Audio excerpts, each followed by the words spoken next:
नमस्कार, बहुत स्वागत है आपका। मैं हूं आपके साथ सुमित शर्मा। रायपुर से बड़ी खबर है। विधानसभा चुनाव के लिए प्रत्याशियों के नाम घोषित कर दिए हैं बहुजन समाज पार्टी ने। तो बीएसपी ने विधानसभा चुनाव के लिए प्रत्याशियों के नाम का ऐलान कर दिया है। प्रत्याशियों की पहली लिस्ट जारी की है।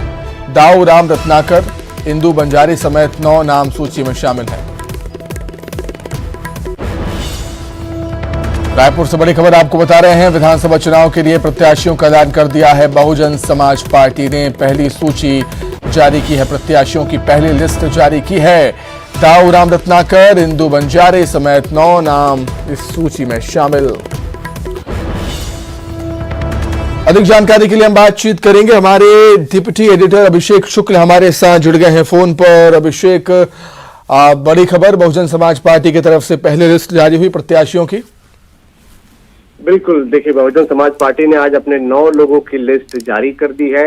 इस 9 लिस्ट में पूर्व प्रदेश अध्यक्ष दाऊ राम रत्नाकर भी शामिल है और बताया जा रहा है कि इन सभी 9 लोगों ने मायावती से पहले मुलाकात की है और उस मुलाकात के बाद मायावती ने जब अप्रूवल दिया है उसके बाद ये सूची आज जारी कर दी गई है।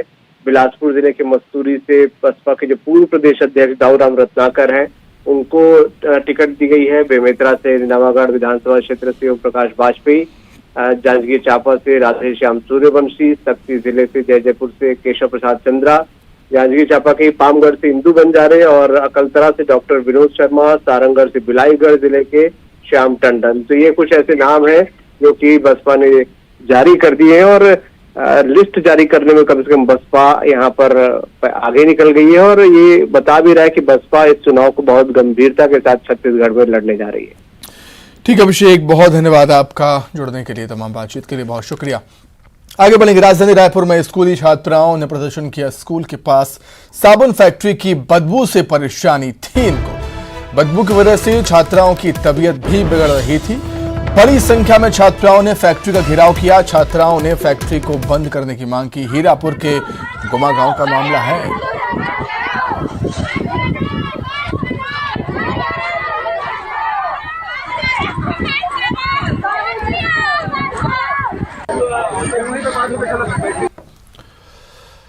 रायपुर से खबर है। विद्यामितान शिक्षकों ने प्रदर्शन किया। घुटना टेक कर विद्यामितानों ने प्रदर्शन किया है। नियमितीकरण की मांग को लेकर विद्यामितान 13 अगस्त तक तूता में प्रदर्शन करेंगे।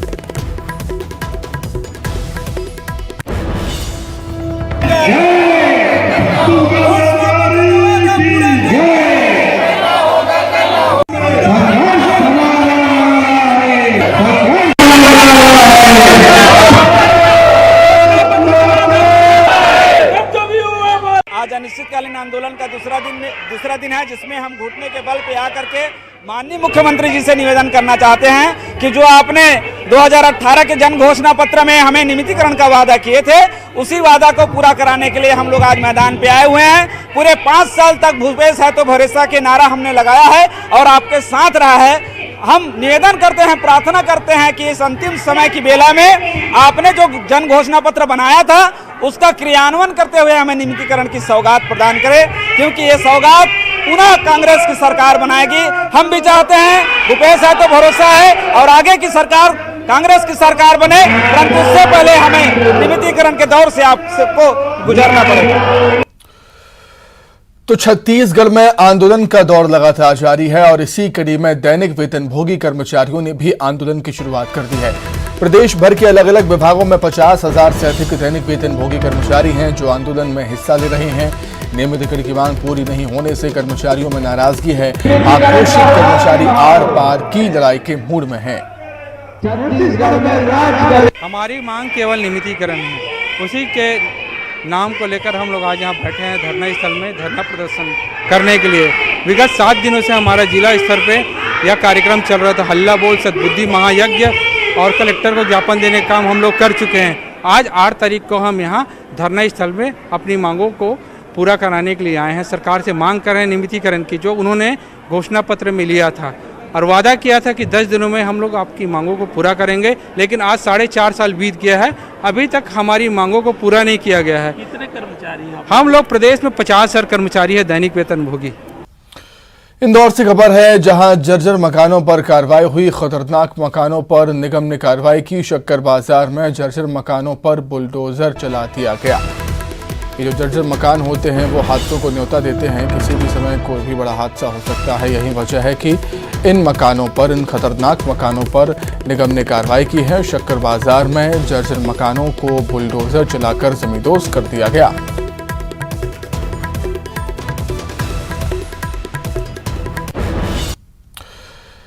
वहीं छत्तीसगढ़ में एक बार फिर से रेल यात्रियों की परेशानी बढ़ेगी, क्योंकि रक्षाबंधन से पहले कई ट्रेनों को कैंसिल किया गया है। 9 से 23 अगस्त तक 19 ट्रेनें कैंसिल रहेंगी। एसईसीआर के मुंबई हावड़ा मेन लाइन में काम चलेगा। शक्ति स्टेशन यार्ड में रीमॉडलिंग का काम होगा। चौथी लाइन को जोड़ने का काम किया जाएगा। रेलवे ने इसके आदेश जारी कर दिए हैं।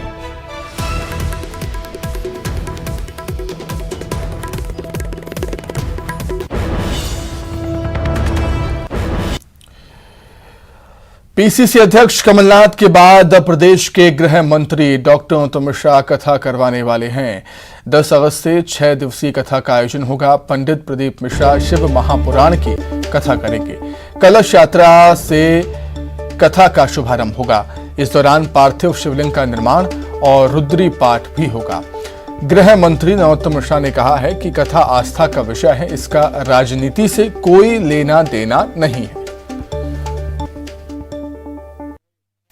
मध्य प्रदेश में सियासी संग्राम होने वाला है और श्रावण मास है। ऐसे में धार्मिक कथाओं का आयोजन भी बहुत हो रहा है। हमारे साथ प्रदेश के गृह मंत्री डॉक्टर नरोत्तम मिश्रा हैं। वे भी ऐसी एक धार्मिक कथा का आयोजन करा रहे हैं। हम उनसे जानते हैं कि ये कथा कब हो रही है, कैसी है और कौन की कथा है। जी सर, बताएं। सावन का मास हो, भक्ति का भाव हो, मां पीताम्बरा का वास हो और जन जन का उद्धार हो। ये पवित्र मास है और इस पवित्र मास में भी अगर भगवान शिव की रुद्री बने और भगवान शिव की कथा हो, ये दोनों एक साथ जब मिलती हैं तो एक और एक दो नहीं होती, एक पे 11 हो जाती है रुद्री का निर्माण। और इस पे भी अगर 111 करना हो तो प्रदीप मिश्रा की कथा हो। पंडित प्रदीप मिश्रा के प्रति जो श्रद्धा का भाव आम जन का देश के अंदर है, वो देखते ही बनता है। सर, ये कथा का आयोजन कब से है और कितने दिनों तक चलेगा? नहीं, कल इसके लिए कलश यात्रा निकलेगी और मैं समझता हूं कि 40-50 हजार के आसपास मातृशक्ति पीली साड़ी में पीताम्बरा की नगरी है। और परसों से पंडित प्रदीप मिश्रा जी की कथा भगवान शिव के ऊपर, शिव पुराण, इसका प्रवाह होगा। दोपहर को 1 बजे 10 तारीख से ये कथा प्रारंभ हो जाएगी। शाम को 4-5 बजे, जब तक महाराज जी की इच्छा होगी, ये चलेगी। जी, ये कितने दिनों का आयोजन रहेगा? ये अगर हम कलश यात्रा के साथ जोड़ेंगे तो 6 दिन का है, नहीं तो 5 दिन का है। 5 दिन का आयोजन है और बड़ा भक्तिमय दतिया पलक पावड़े बिछा करके पूरा जिला माननीय प्रदीप मिश्रा जी की अगवानी को आतुर है। क्या ये जो कथाएं हो रही हैं, आपके विरोधी दल के लोग भी कथाएं करा रहे हैं, इन कथाओं को लेकर आपने बयान भी दिया था कि जो राम को नहीं मानने वाले भी अब राम को मानने लगे हैं, तो उन कथाओं को आप कैसे देखते हैं? उनसे आप तुलना हमारी इसलिए नहीं कर सकते हैं, वो सिर्फ चुनाव पे कथा कराते हैं। इसके पहले आपने कभी कमलनाथ जी को कथा कराते देखा था? लेकिन इसके पहले हमारी पिछले कई वर्षों से चली आ रही है हर साल। हम चुनाव को ध्यान में रख के धार्मिक नहीं हैं, हम आस्थाओं के कारण से धार्मिक हैं। ये चुनावी हिंदू हैं। आप बताएं कि इन कथाओं का कुछ राजनीतिक लाभ भी होता है? राजनीति के लाभ की दृष्टि से करेंगे तब तो विचार आएगा ना। विरोधी जैसे करा रहे हैं, बड़ी बड़ी कथाओं का आयोजन करा रहे हैं, कराते हैं, और इसलिए उनको पुण्य मिलने का सवाल ही नहीं होता, ऐसा मेरा मानना है। ये हम कराते हैं अपने आम जन के। आपने सुना होगा, मैंने अपनी बात में जन जन का कल्याण ही बोला था। जन जन का कल्याण हो, ये भाव। हमारे साथ है प्रदेश के गृह मंत्री डॉक्टर नरोत्तम मिश्रा, और उनका साफ कहना है कि कथा राजनीतिक नहीं बल्कि आस्था का विषय है, और इसी आस्था के लिए लोगों के सामने वो जाएंगे और कथा कराएंगे। पंडित प्रदीप मिश्रा की कथा वहां कल से शुरू होने वाली है। कैमरामैन दीपक के साथ रमाकांत दुबे, न्यूज 18 मध्य प्रदेश। आज असम के तिनसुकिया में खाद्य तेलों में भारत को आत्मनिर्भर तथा किसानों को स्वावलंबी बनाने के लिए अभियान की शुरुआत की गई। इसका पाम डेट्स प्लांटेशन के जरिए किसानों का आर्थिक सुरक्षा देना है।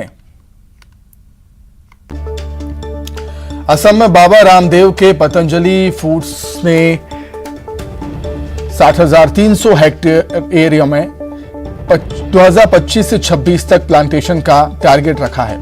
किसानों का भी लक्ष्य ऑयल पाम को नए फसल के रूप में अपनाने का है, जिससे उन्हें कम खेती की जमीन से भी ज्यादा आय होगी। ऑयल पाम प्लांटेशन के लिए पतंजलि फूड्स और असम सरकार के बीच जून 2024 में MOU साइन हुआ था।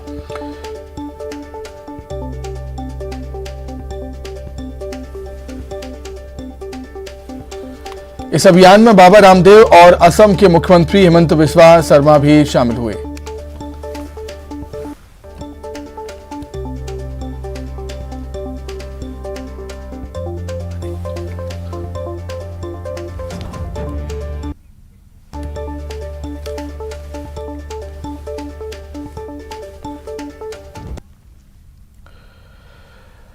जगदलपुर से खबर है, जहां बस्तर दौरे पर सीएम भूपेश बघेल होंगे। कल विश्व आदिवासी दिवस कार्यक्रम में शामिल होंगे। कल बस्तर को देंगे 637 करोड़ की विकास की सौगात। वहीं 2300 विकास कार्यों का भूमि पूजन, लोकार्पण भी होगा। 1838 योजनाओं का भूमि पूजन होगा। 462 योजनाओं का लोकार्पण किया जाएगा। विश्व आदिवासी दिवस के मौके पर सीएम भूपेश बघेल कल एक कार्यक्रम में शामिल होंगे। जगदलपुर में बड़ा कार्यक्रम का आयोजन होना है, वहां पर कई सौगातें भी देंगे। बस्तर को कई सौगातें मिलने वाली हैं। 637 करोड़ रुपए की सौगात मिलने वाली हैं। 2300 विकास कार्यों का भूमि पूजन होगा।